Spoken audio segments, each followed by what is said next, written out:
இந்து என்கின்ற சொல் ஆங்கிலேயனால் நம் மீது திணிக்கப்பட்ட சொல். இந்து என்கின்ற மதம் இங்கே கிடையாது. இங்கே பல்வேறு நம்பிக்கைகளை கடைபிடிக்கக்கூடிய மக்கள் தான் தமிழகத்தில் இருக்கிறார்கள். என்னுடைய சாமி நீ சொல்லக்கூடிய முறையிலெல்லாம் இல்ல, அது சாராயம் குடிக்கும், கறி சாப்பிடும், எல்லாமே பண்ணும். என்ன பாப்பான வர சொல்லு பாப்போம். என்னுடைய சாமி கோவில பாப்பானுக்கு எங்கே இடம் இருக்கு? பாப்பானுடைய கோயில் எங்களுக்கு எங்க இடம் இருக்கு? இங்க இருக்க பார்த்த சாரதி கோயில, கபாலீஸ்வரர் கோயில நாங்கள் எல்லாம் போய் பூஜை பண்ணிட முடியுமா? இங்கே இந்து மக்கள் கட்சியும் இந்து முன்னணியும் இருக்கிறீர்களே, நீங்க பண்ணிட முடியுமா? அந்த இந்துத்துவத்தின் மூலமாக சாதி இனவெறியை கொண்டு வருவதும் அதன் மூலமாக தன் பார்ப்பனியை மேலாதிக்கத்தை நிலைநிறுத்துவதுமான வேலையை செய்து கொண்டிருக்கிறார்கள். இங்க இந்துத்துவ கட்சிகளில் இருக்கக்கூடிய நண்பர்கள் தயவு செஞ்சு புரிஞ்சுக்கோங்க. இந்துத்துவ கட்சிக்கு ஆதரிக்கக்கூடிய வணிகர்கள் புரிஞ்சுக்கொள்ளுங்க.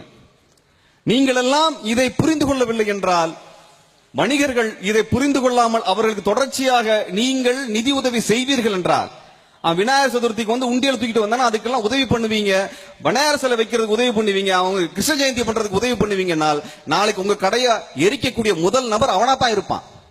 தமிழனே, நீ உனக்குரிய சுயமரியாதையை உணர்ந்து கொள்ளவில்லை என்றால் இந்த ஆரிய பாப்பார நாய்களுக்காக நீ அடிமையாகத்தான் வேலை செய்வ.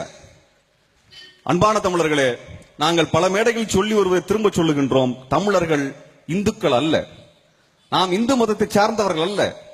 உடனே நம்ம எல்லாம் வந்து இந்துக்களுக்கு எதிராக நின்றான்னு சொல்லிடாதீங்க. நம்ம ஊரில் இருக்கக்கூடிய மதுரை வீரன், சுடலமான, கருப்பசாமி, இது எதுவும் இந்துத்துவத்திற்கு தொடர்பான கடவுள்கள் அல்ல. இந்த முறை நம்முடைய முறை அல்ல. நாம் வேறு முறை, ஒரு பாரம்பரிய முறையை வைத்திருந்தோம். நாம் சொல்லக்கூடிய தத்துவம் என்பது உலகத்தின் அனைத்து மக்களையும் சமமாக நடத்த வேண்டும் என்கின்ற தத்துவத்தை சொன்னவர்கள் நாம். யாவரும் கேளீர் என்று சொன்னவர்கள் நாம். யாதும் ஊரே என்று சொன்னவர்கள் நாம். நாம வந்து ஒரு வெறுப்பு அரசியல் வைக்க முடியாது.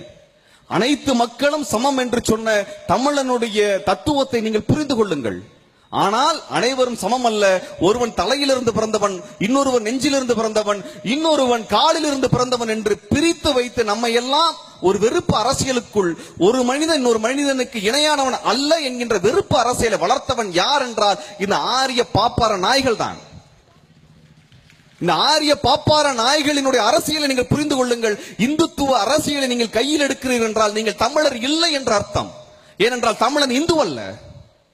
தமிழனுக்கு அப்படிப்பட்ட சிந்தனை கிடையாது. அனைத்து உயிர்களையும், அனைத்தையும் சமமாக சிந்திக்கக்கூடிய, பாதிக்கக்கூடிய சமூகத்தை சார்ந்தவன், வரலாற்றை சார்ந்த, வரலாற்றை கொண்டவன், நாகரிகத்தை கொண்டவன் நாம். வெறுப்பு என்பது தமிழனுடைய அரசியலில் கிடையாது, தத்துவத்தில் கிடையாது, வாழ்க்கையில் கிடையாது, வரலாற்றில் கிடையாது.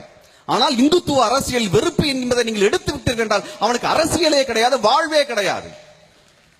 இதுதான் அத்வானியுடைய அரசியல், இதுதான் வாஜ்பாயின் அரசியல், இதுதான் மோடியின் அரசியல், இதுதான் இந்த ஒட்டுமொத்த கும்பலின் அரசியல்.